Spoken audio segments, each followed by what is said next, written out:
ORTM, Office de radio-télévision du Mali, il est 13h passé de 2 minutes bientôt.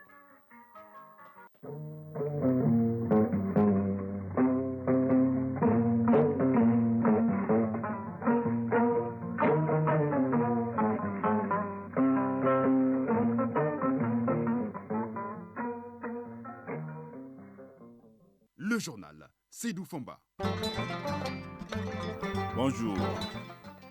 Financement du plan d'action de la stratégie nationale de développement des exportations du Mali. La question est au centre d'une journée d'information et de plaidoyer, une journée qui regroupe les représentants des milieux d'affaires et des services de l'État en charge du secteur. Le recueil a noté des instruments juridiques internationaux, régionaux et nationaux pour renforcer la lutte contre les violences basées sur le genre, bientôt validé, un document censé promouvoir la santé sexuelle et reproductive. Sport, on parlera basketball et football. Local, l'actualité, c'est vendredi, c'est la phase interligne du championnat national en basketball. C'est aussi la finale de la Super Coupe Assimi Goïta, c'est en football. Chronique du développement, le sujet de la semaine, c'est le programme d'accompagnement à la croissance des petites et moyennes entreprises, un programme lancé vendredi dernier. Auditrices, auditeurs, bienvenue. Je vous l'annonçais dans les titres, le financement du plan d'action de la stratégie nationale de développement des exportations du Mali était au centre d'une journée d'information et de plaidoyer organisée par l'Agence pour la promotion des exportations du Mali et sous l'égide du ministère en charge du commerce. La journée a regroupé les représentants des milieux d'affaires et des services de l'État en charge du secteur. La cérémonie était présidé par le Premier ministre par intérim. Reportage à Lucien Touré. Face à l'imminence de l'entrée en vigueur de la ZLECA, la zone de libre-échange du continent africain, nos pays se doivent de mieux organiser leurs exportations afin de tirer le meilleur de cette belle opportunité. Le Mali s'est engagé depuis plusieurs années dans cette démarche, dont l'aboutissement est la mise en place d'une stratégie nationale de développement des exportations du Mali. La présente journée vise à informer les acteurs afin qu'ils s'approprient et plaident en faveur d'un financement de la dite stratégie. Messaoud Sissé, directeur général de l'APEX. La balance commerciale du Mali est chroniquement déficitaire. En vue de réduire ce déficit de la balance commerciale et dans le cadre de la mise en œuvre de la politique nationale de développement du commerce, PNDC, l'Agence pour la promotion des exportations du Mali, APEX Mali, sous l'égide du ministère de l'Industrie et du Commerce, a sollicité l'appui technique du Centre international du commerce qui nous a permis d'élaborer avec l'implication des acteurs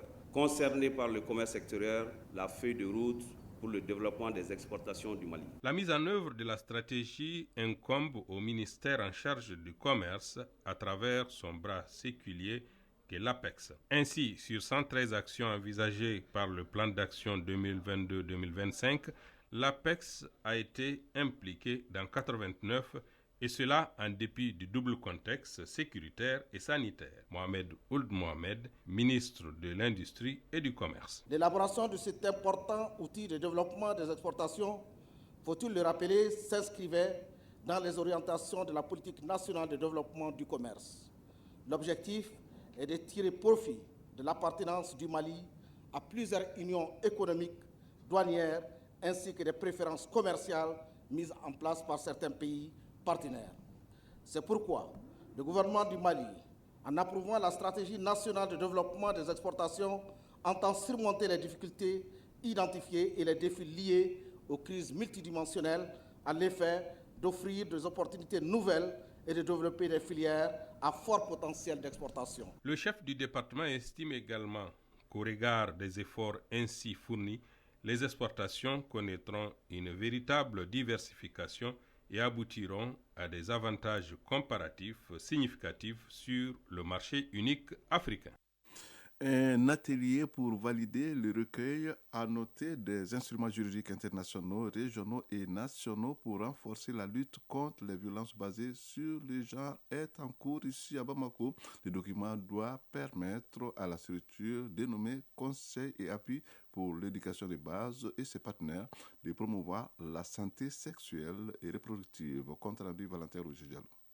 Le Mali ne dispose pas à ce jour de loi contre la pratique de l'excision. Toutefois, des instruments juridiques existent. CAEB, Conseil et appui pour l'éducation de base, en partenariat avec le Royaume des Pays-Bas, a donc élaboré un recueil des textes juridiques comprenant des instruments juridiques nationaux, régionaux et internationaux. Recueil annoté de 79 pages qui doit être validé et mis à la disposition des acteurs de la chaîne pénale. Ce document permettra aussi de faire la promotion de la santé sexuelle et reproductive dans certaines régions. Gaoussou Traoré, secrétaire général de CAEB. Nous nous sommes regroupés autour de cette initiative depuis plus de 6 ans. Nous avons entamé un processus avec plusieurs acteurs pour pouvoir développer, rassembler beaucoup d'informations pour pouvoir mettre en place ce document. Selon CAEB, au moins 45% des femmes âgées de 15 à 49 ans ont subi des actes de violation physique ou sexuelle dans notre pays. Ce document vient donc à point nommé. Issa Berté, conseiller technique au ministère de la Promotion de la Femme, de l'Enfant et de la Famille. C'est une très bonne initiative qui est là, qui est à saluer et ça va servir de document de travail parce que ça servira de base pour les différents acteurs pour voir comment est-ce qu'on peut faire face à telle ou telle situation qui sont posées concrètement sur le terrain. Mohamed Traoré, chargé de mission au ministère de la Justice et des Droits de l'Homme. Connaissant bien la qualité, l'expérience et l'engagement du consultant qui a fait le travail, je vous rassure que le ministre vous donne la garantie de faire bon usage de ce recueil. Au cours de l'atelier, les participants sont invités à une analyse minutieuse du recueil afin de l'améliorer et le mettre à la disposition de la justice. Le gouverneur de la région de Koulikoro sur le site du pont barrage de Djenibougou dans la commune de Djiwoyo à quelques 31 km de Kolokani. Ce pont, une initiative du gouverneur, est financé par le budget spécial d'investissement de la région à près de 260 millions de francs CFA. Il constitue un véritable outil de développement pour les populations locales qui pourront désormais pratiquer les maraîchages, la pisciculture et d'autres activités. Le colonel Lamine Kapouri Sanogo s'est dit satisfait. Reportage de Boubacar Sissoko que nous avons joint sur place. Traverser la rivière de Djenibougou était un calvaire pour les populations de la commune de Djiwoyo, localité située à une trentaine de kilomètres de Kolokani. Eh bien, ce calvaire est désormais un triste souvenir. Le gouverneur de la région de Koulikoro, sensible aux préoccupations légitimes de ses administrés, a ordonné la construction d'un pont de franchissement qui fait office de barrage sur le budget spécial d'investissement BESI à près de 260 millions de francs CFA. Colonel Lamine Kapouri Sanogo, gouverneur de la région de Koulikoro. Nous avons été investis par les plus hautes autorités de la transition de la mission de satisfaction des populations maliennes. Alors, avec la direction régionale du génie rural, la direction régionale du budget, nous avons initié cet ouvrage de franchissement. L'investissement est bâti sur à peu près 175 mètres. Ça permet aux populations de faire des va-et-vient. Avant, il fallait emprunter un pont de fortune avec tous les risques. Des femmes en travail ont accouché au bord de la rivière en perdant la vie ou leurs enfants. Rokia Diara, porte-parole des femmes de Djenibougou. La construction du pont-barrage a augmenté l'eau de nos puits domestiques. Nos jardins maraîchers fonctionnent grâce à cette eau. Moi, j'ai l'habitude d'assister 2 femmes en travail au bord de la rivière. Elles ont perdu leurs enfants parce qu'elles n'ont pu traverser la rivière pour joindre le centre de santé. Les bénéficiaires n'ont qu'un mot. Merci aux autorités de la transition. Fambouguri Diara, maire de Guihoyo. Au nom de l'ensemble de la population de la commune, je vous dis merci. Sans votre engagement personnel, cet ouvrage ne serait pas réalisé. Ce pont a considérablement atténué la souffrance des malades, plus particulièrement des femmes en travail. À partir de ce pont-barrage multifonctionnel, on peut développer les cultures maraîchères, la pisciculture et l'élevage. Le lac de retenue vise également à renforcer la nappe phréatique de la Jaune. La journée a pris fin par la visite du gouverneur Sanogo aux légitimités traditionnelles. Celles-ci ont offert un bélier blanc à la délégation en guise de reconnaissance. Koulikoro, Boubacar Sissoko et Salif Maïga pour l'ORTM. ORTM 13h13. La suite de l'actualité nationale, c'est d'abord la fin de la mission de supervision de la campagne agricole dans la région de Bougouni. La campagne 2022 s'annonce prometteuse au regard de l'évolution des plans. C'est en tout cas le constat fait par la délégation de la Direction nationale de l'agriculture qui s'est rendue dans les secteurs d'agriculture de Bougouni, Yafoulila et Kolodjeba. Nous avons joint Jafar Aïdara. La présente mission vise à s'enquérir de l'état d'évolution de la campagne agricole dans la région de Bougouni et s'assurer du bon démarrage de la campagne, mais aussi informer et sensibiliser les acteurs sur les nouvelles visions du département orientées vers la promotion de l'agroécologie. Cette supervision a concerné les secteurs d'agriculture des cercles de Bougouni, Yamfouila et Kolondjeba. Malgré les difficultés enregistrées lors du démarrage de la campagne due au retard d'acquisition des intrants agricoles, la campagne 2022 s'annonce prometteuse. Karim Soutoura, paysan à Zampiala 2. Cette année, le déroulement de la campagne est bon. À cette période, quand même, les cultures se portent bien. La végétation est très bonne. Si la pluie continue jusqu'au mois d'octobre, je crois qu'on aura une bonne récolte. Cette année, les fumiers organiques industriels qui sont arrivés quand même nous ont beaucoup aidés dans la production. À l'issue de 2 jours de mission de supervision, la mission a prodigué beaucoup de conseils aux paysans sur le comportement à tenir face au changement climatique avant de montrer toute sa satisfaction pour une campagne prometteuse. Kortou Moussa Nogo, chef de la mission de supervision de la campagne agricole 2022 à Bougouni. La pluie a été au rendez-vous, donc il n'y a pas eu de dégâts au niveau des cultures. Ça veut dire que la situation phytosanitaire a été calme.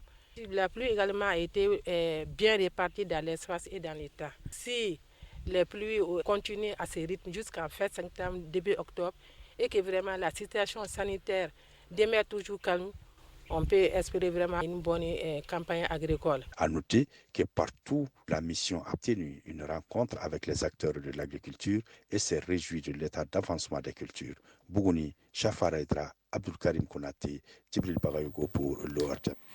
Les motos-taxis, on en parle dans ce journal. En effet, l'arrivée de ces engins à 2 roues dans le secteur du transport urbain facilite la mobilité dans les villes maliennes. Elle crée également de l'emploi. Les jeunes conducteurs qui travaillent pour les propriétaires ont actuellement du mal à verser les recettes journalières.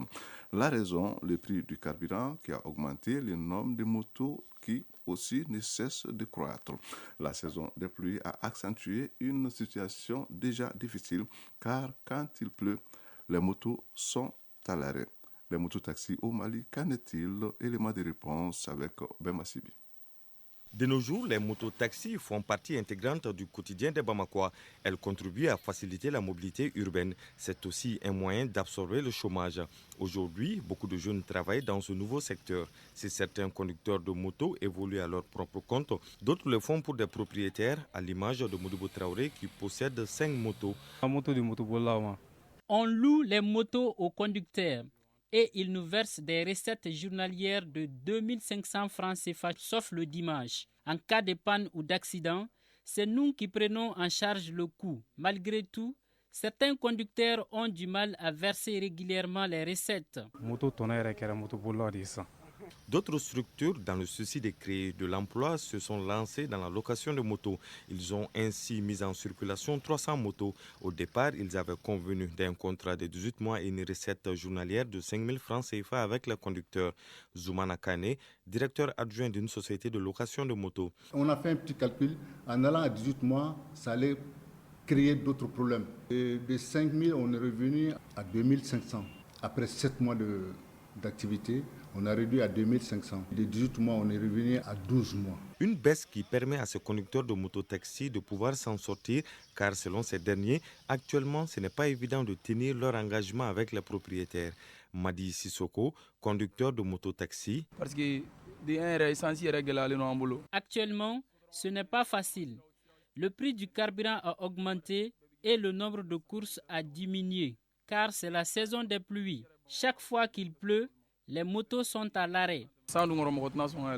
Awa Kane, conductrice de mototaxi.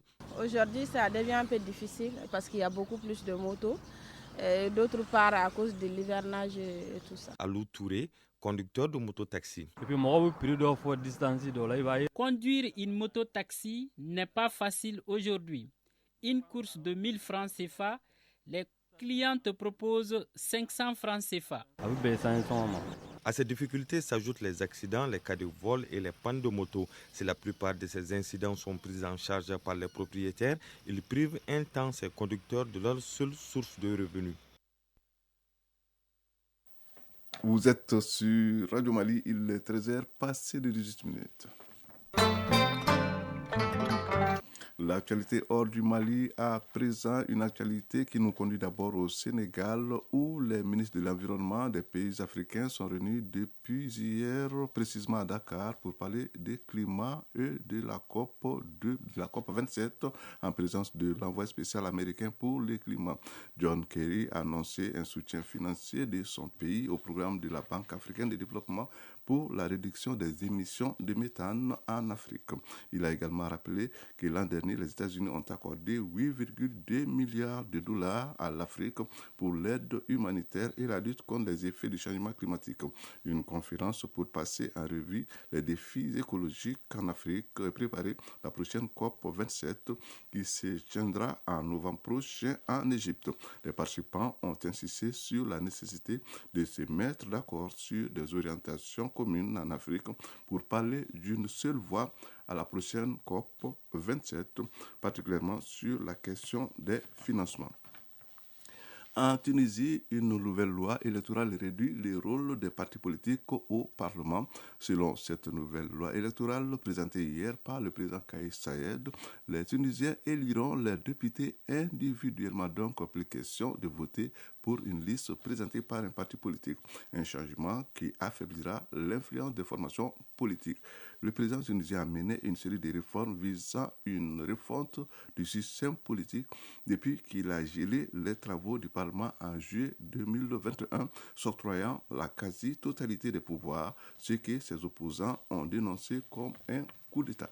Au Tchad, les travaux du dialogue national inclusif ont repris hier, alors que la médiation avait demandé la veille qu'il soit suspendu, le temps de ramener les mécontents dans la salle des discussions. Les religieux et les aînés de la République qui pensaient bloquer la machine du dialogue en annonçant mercredi dernier un accord avec une partie des mécontents ont constaté hier l'échec de leur manœuvre. La plénière a bel et bien repris dans la matinée après une semaine de travaux en commission. Le président sud-africain Cyril Ramaphosa est attendu aujourd'hui aux États-Unis d'Amérique pour une visite de travail. Il sera reçu par son homologue américain Joe Biden à la Maison-Blanche. Washington et Pretoria veulent réveiller les relations bilatérales après les années Trump et malgré leurs divergences, notamment sur le conflit en Ukraine. Au menu des discussions, le changement climatique et le soutien à la transition énergétique, la menace du terrorisme dans le nord du Mozambique, l'insécurité alimentaire provoquée par les conflits en Ukraine. L'Afrique du Sud conserve une position de non-alignement en opposition avec les condamnations des Américains contre la Russie.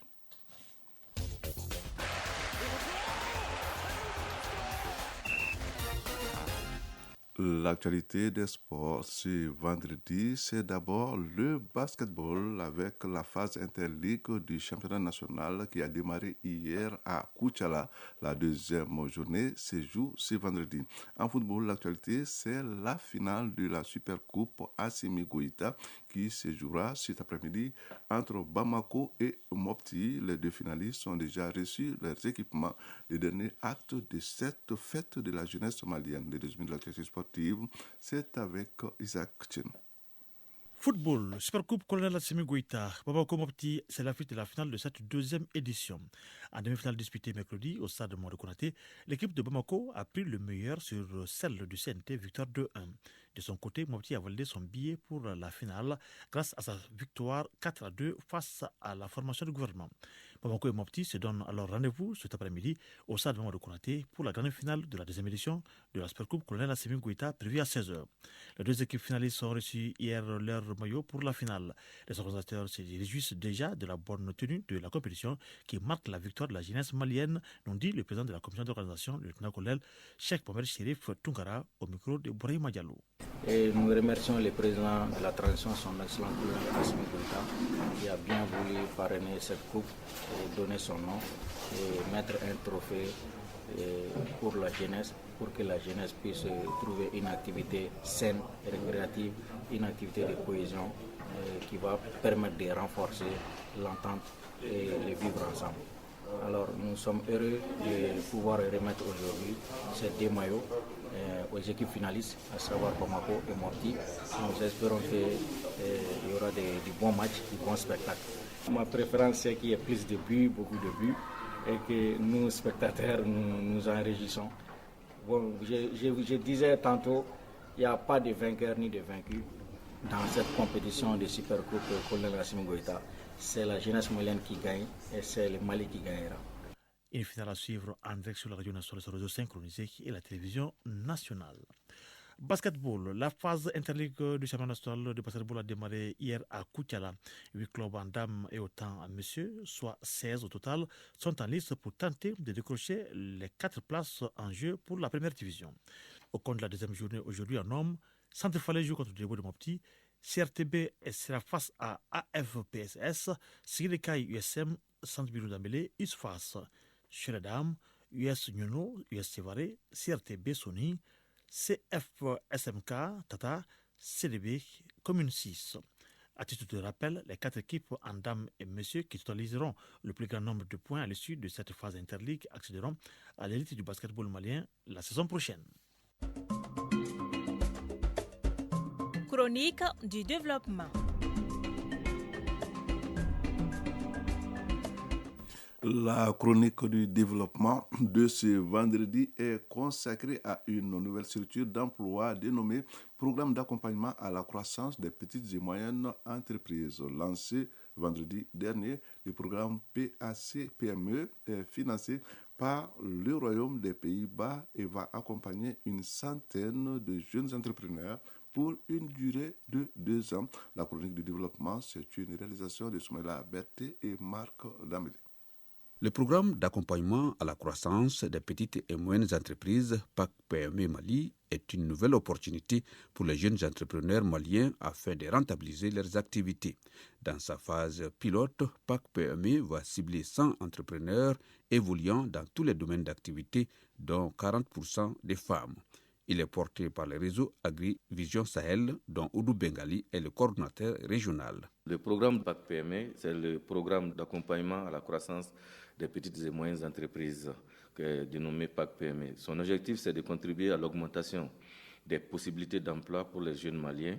On va accompagner 100 entrepreneurs, dont 40% de femmes, issus des programmes FACEJ, EPEC et ONU Femmes. Donc, nous allons renforcer davantage, c'est-à-dire accélérer l'accompagnement de ces entrepreneurs ciblés afin de créer des entreprises bien établies. Et nous serons à Bamako et dans les régions. Et le programme va s'étaler de janvier 2022 à juin 2024. Si le programme PAC-PME ne finance pas directement les jeunes porteurs d'entreprises, son accompagnement se fera sous forme de mentorat, un système basé sur l'appui conseil, la formation et la mise en relation avec d'éventuels bailleurs. Mais les candidats doivent se soumettre à des critères d'éligibilité. Les premières conditions d'éligibilité, il faut rappeler que le PAC-PME va accompagner des jeunes entrepreneurs issus des programmes FACEJ et EPEC. Pourquoi ? Parce que ces programmes ont déjà été financés et accompagnés par l'ambassade du Danemark, l'ambassade des Pays-Bas. Ça, c'est l'une des conditionnalités. Le programme est basé sur le mentorat. Et ensuite, on aura à faire des formations à la carte. On va aussi faire des mises en relation avec les investisseurs et les institutions de financement. Et l'autre aussi est qu'il faudra que ce soit une entreprise qui est formelle, et ça veut dire qui est enregistrée au registre de commerce. Et ensuite, le programme Comment il va accompagner les jeunes? C'est déjà de faire des formations selon les besoins. C'est-à-dire qu'on ne va pas réfléchir et amener des formations auprès de ces entrepreneurs. Non, c'est l'entrepreneur déjà qui nous dit quels sont ses besoins en matière de formation. Et nous, après analyse, on va accompagner cet entrepreneur à la carte. Aucun secteur de développement n'est exclu du programme PAC-PME si l'activité est éligible, mais les entreprises intervenant dans le domaine agro-silvo-pastoral sont prioritaires. Oudou Bengali, coordinateur régional du réseau AgriVision Sahel. Le gouvernement n'a pas les moyens d'employer tous les jeunes qui viendront sur le marché de l'emploi. Donc ceux qui vont choisir le secteur privé, c'est aussi un secteur à risque et il faut se faire confiance, il faut être motivé, engagés pour pouvoir aller là. Une fois qu'ils arrivent à réussir, parce qu'ils vont aussi être facteurs de création d'emplois pour d'autres jeunes, et c'est ce qui est recherché et c'est ce qui va permettre au Mali de se développer. Et qui connaît le Mali, qui est un pays à vocation agro-silvopastorale, donc je pense que l'agriculture est vraiment le secteur porteur qui peut employer l'ensemble des jeunes maliens. À terme, les jeunes entrepreneurs qui auront bénéficié de l'accompagnement du programme PAC-PME devront pouvoir voler de leurs propres ailes. En somme, des futurs patrons d'entreprises susceptibles de créer des emplois. Vous retrouverez Soumaïl Laberté pour un autre numéro de la chronique du développement dans une semaine. Et c'est tout pour ce journal qui vous a été présenté par Seydou Fomba, mise en onde Absi Traoré, réalisation dossier Baba Djara, mise en ligne Marcel Tessougué, le tout coordonné par Brahma Traoré, l'infatigable. Merci donc de nous avoir suivis. Prochain rendez-vous avec l'actualité 19h30. Au revoir.